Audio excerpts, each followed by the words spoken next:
How's it going, guys? My name is Christian Sharp, and welcome to my first disc review that I'm going to do. It's going to be something a little bit different that I've not really done before, and I'm going to try to put quite a bit of work into it and see if I can make it into something really good that hopefully you guys take a lot of information away from. So I'm going to call this Trilogy Spotlight. The reason I'm going to call that is because I'm going to take a mold from either DD, Latitude, or Westside and those companies alone.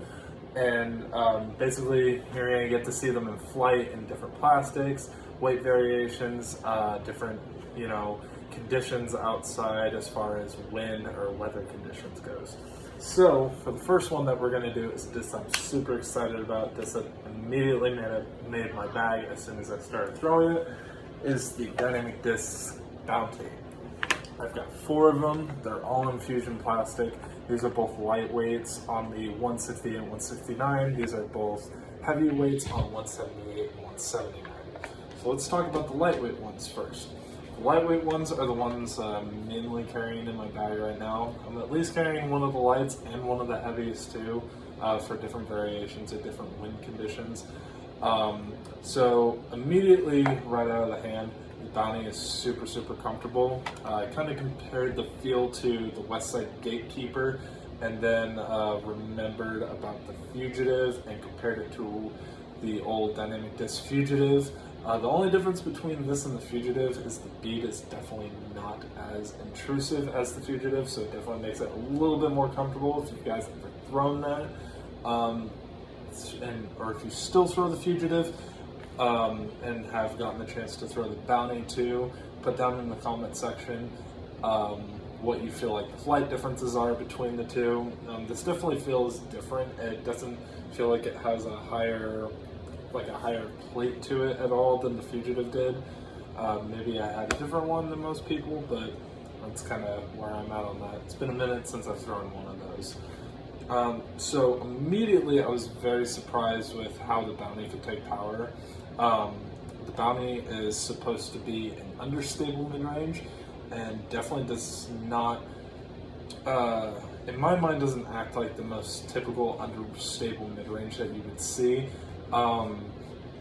Immediately I was thinking about how the Tursus, when it would turn over too much, I would tend to just turn and burn, or the Evidence would pretty much do the same. This definitely does not. It tends to just kind of drift over to the right and just messes like fly. So that's definitely one thing I love about the Dynamic Disc Bounty, is its ability to take power, its comfortability. It doesn't turn and burn whenever it tends to go over right, and more often than not for me, this disc has held more straight than it has held right. Now I can definitely get it to turn right and hold over right. It definitely, like I said earlier, just has that very gradual just right turn. It just keeps holding it. It has a lot of glide. So this is definitely one that you could power down on and it'll still hold over and then just kind of nestle down flat. Maybe if you have one of the heavier weight ones, it'll kind of nestle with a little bit of fade, but definitely nothing that would take you too far away from where you're needing to go. So the heavier weight ones, there's not too much fall off between the heavier weights and the lighter weight of the Bounty. These are 178 and 179. They're both relatively brand new. In situations that you would power down on the lighter weight one and then power down the same amount on one of the heavier weights, is that these are probably going to have that little bit of fade that some people might be looking for. Definitely won't fade as hard as something like an EMAC. But to me, I really like that. I like the fact that it won't just kind of dump out on me. These are definitely some that you could give a little bit more power than the lightweight ones and still expect that nice S-shot to straight flight out of them.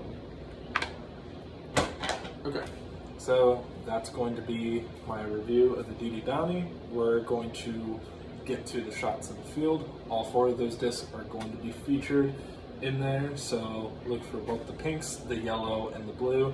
Remember, the pinks are going to be the lightweights, and the blues are going to be, or the blue and the yellow are both going to be the heavyweights. So, see you guys later. Thanks for watching.